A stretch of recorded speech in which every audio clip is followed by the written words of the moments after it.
ദൈവനാമത്തിന് മഹത്വമുണ്ടാകട്ടെ. പ്രിയപ്പെട്ടവരെ, നമുക്ക് ഒരു പ്രാവശ്യം കൂടെ കർത്താവിൻ്റെ കൃപയാൽ ദൈവസന്നിധിയിലേക്ക് അടുത്തു വരുവാൻ ഒരവസരം കൂടെ ലഭിച്ചതോർത്ത് നമുക്ക് ദൈവത്തെ മഹത്വപ്പെടുത്താം.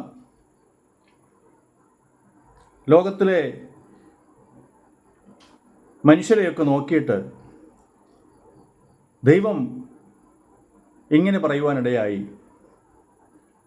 നീതിമാൻ ഒരുത്തൻ പോലുമില്ല, എല്ലാവരും പാപം ചെയ്ത് ദൈവ തേജസ് നഷ്ടപ്പെടുത്തിയിരിക്കുന്നു എന്ന്. സ്തോത്രം. വാസ്തവത്തിൽ ദൈവം മനുഷ്യനെ സൃഷ്ടിച്ചപ്പോൾ ദൈവത്തിൻ്റെ സ്വരൂപത്തിലും സാദൃശ്യത്തിലുമാണ് സൃഷ്ടിച്ചത്. യാതൊരുവിധ അശുദ്ധിയും തൊട്ടു തീണ്ടാത്ത നിലയിൽ വളരെ നല്ല ഹൃദയമുള്ളവരായി ദൈവം മനുഷ്യനെ സൃഷ്ടിച്ചു. എന്നാൽ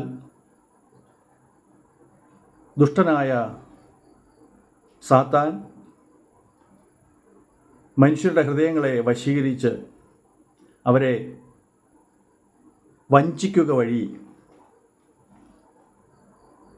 മനുഷ്യൻ തെറ്റുകളിലേക്ക് വഴുതി വീഴുകയും പാപികൾ എന്ന് മുദ്ര കുത്തപ്പെടുകയും ചെയ്തു. സ്തോത്രം. ദൈവത്തെ അനുസരിക്കാതെ വന്നപ്പോൾ ആദിമ മാതാപിതാക്കളായ ആദമും ഹവ്വയും പാപം ചെയ്തതുവഴിയായി ദൈവകോപത്തിൻ്റെ ശിക്ഷ അനുഭവിക്കേണ്ടി വന്നതായി നമുക്കറിയാം. ആ ശിക്ഷ തുടർന്ന് സകല മനുഷ്യലോകവും ഇന്നും അനുഭവിച്ചുകൊണ്ടിരിക്കുകയാണ്. ദൈവത്തിന് സ്തോത്രം. ഈ പാപത്തിൽ നിന്ന് പുറത്തു വരുവാൻ ഒരൊറ്റ മാർഗം മാത്രമേ ഉള്ളൂ. യേശുക്രിസ്തുവിൻ്റെ രക്തം സകല പാപവും പോക്കി മനുഷ്യനെ ശുദ്ധീകരിക്കുന്നതാണ്. സ്തോത്രം.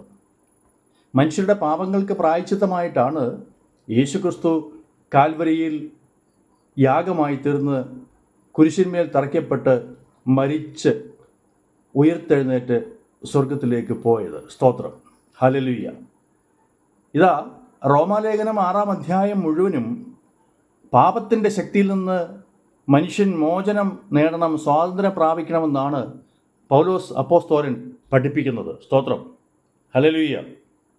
ആമേൻ. അതിൻ്റെ 6-ന്റെ 12 പൗലോസ് പറയുന്നു, ആകയാൽ പാപം നിങ്ങളുടെ മർത്യ ശരീരത്തിൽ അതിൻ്റെ മോഹങ്ങളെ അനുസരിക്കുമാറ് ഇനി വാഴരുത്. സ്തോത്രം. പാപത്തിൽ നിന്ന് മോചനം പ്രാപിച്ച ദൈവമക്കളോട് പൗലോസ് പറയുന്നത്, ഇനിമേലിൽ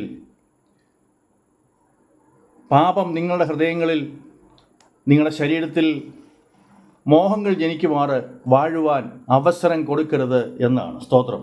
ഹല്ലേലൂയ.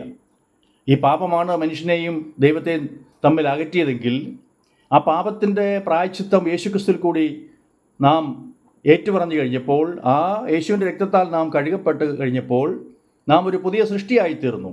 അങ്ങനെയെങ്കിൽ ദൈവമക്കൾ ആരും ഇനിയും ഹല്ലേലൂയ സ്വന്തം ശരീരത്തിൽ പാപങ്ങൾ, അതിൻ്റെ രാഗമോഹങ്ങളോടുകൂടി വളരുവാൻ, അങ്ങനെ വീണ്ടും തെറ്റുകാരായിത്തീരുവാൻ അനുവദിക്കരുതെന്ന് പൗലോസ് ദൈവസഭയോട്, ദൈവമക്കളോട് പറയുന്നു. സ്തോത്രം. നിങ്ങളുടെ അവയവങ്ങളെ അനീതിയുടെ ആയുധങ്ങളായി പാപത്തിന് സമർപ്പിക്കുകയും അരുത്. സ്തോത്രം. വളരെയധികം വേർപാടും വിശുദ്ധിയും ഹല്ലേലൂയ സ്തോത്രം പാപത്തിൽ നിന്ന് അകൽച്ചയും പാലിക്കേണ്ടവരാണ് നാം ഓരോരുത്തരും. സ്തോത്രം. എങ്കിൽ മാത്രമേ ദൈവമക്കളായി തീർന്നവർക്ക് ദൈവരാജ്യത്തിൽ പ്രവേശനം സാധ്യമാവുകയുള്ളൂ. ഹല്ലേലൂയ. ആമേൻ. ആമേൻ. ഹല്ലേലൂയ. പാപമില്ലാത്തവരായി കർത്താവിൻ്റെ വരവിന് വേണ്ടി ഒരുങ്ങി നിൽക്കുന്ന വലിയൊരു കൂട്ടം ജനത്തെ സ്വീകരിച്ചു കൊണ്ടുപോകുവാനാണ് കർത്താവ് ഇനിയും ഹല്ലേലൂയ വരുവാൻ പോകുന്നത്. അതുകൊണ്ട് പ്രിയപ്പെട്ടവരെ, ഈ പാപം സ്തോത്രം മനുഷ്യനെ നശിപ്പിക്കും. അവൻ്റെ ഉള്ളിലുള്ള പാപം സാത്താൻ വിതച്ച വിത്താണ്. സ്തോത്രം. അതുമൂലം സകല മനുഷ്യരാശിയും ഹല്ലേലൂയ പാപം ചെയ്ത് ദൈവത്തിൻ്റെ തേജസ് നഷ്ടപ്പെട്ടവരായി ദൈവം കാണുന്നുവെന്നാണ് ഹല്ലേലൂയ ദൈവം തന്നെ പറഞ്ഞത്. സ്തോത്രം. ദൈവകൃപയാൽ ഹല്ലേലൂയ എനിക്കും നിങ്ങൾക്കും ഹല്ലേലൂയ യേശുവിൻ്റെ രക്തത്താൽ കഴുകൽ പ്രാപിച്ച് ഒരു ശുദ്ധീകരണം പ്രാപിച്ച് ദൈവമക്കളായി തീരുവാൻ കർത്താവ് കൃപ നൽകിയല്ലോ.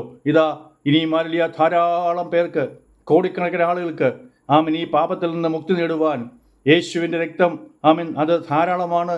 അതുകൊണ്ട് യേശുവിനെ രക്ഷകനും കർത്താവുമായി സ്വീകരിച്ച് ആമീൻ ഈ പാപത്തിൽ നിന്ന് പ്രായശ്ചിത്തം നേടുവാൻ, പരിഹാരം വരുത്തുവാൻ ആമേൻ ഹല്ലേലൂയ ഓരോ പ്രിയപ്പെട്ടവരെയും ഞാൻ ആഹ്വാനം ചെയ്യുന്നു. ആമേൻ ഹല്ലേലൂയ സ്തോത്രം. ഈ ദൈവവചനം അനുസരിച്ച് ആമേൻ നല്ല ദൈവമക്കളായി തീരുവാൻ കർത്താവ് എല്ലാവരെ സഹായിക്കട്ടെ. Amen hallelujah. ഈ വചനങ്ങളാൽ ദൈവം ഓരോരുത്തരെ അനുഗ്രഹിക്കുകയും സഹായിക്കുകയും ചെയ്യുമാറാകണമെന്ന് പ്രാർത്ഥിക്കുന്നു. കരിസ്മ പ്രയർ മിനിസ്ട്രിയുടെ എല്ലാ പ്രാർത്ഥനയും പ്രിയപ്പെട്ടവരോടൊപ്പം ഉണ്ട്. ദൈവം നിങ്ങളെ ധാരാളമായിട്ട് അനുഗ്രഹിക്കുകയും സഹായിക്കുകയും ചെയ്യുമാറാകട്ടെ. God bless you. Thank you.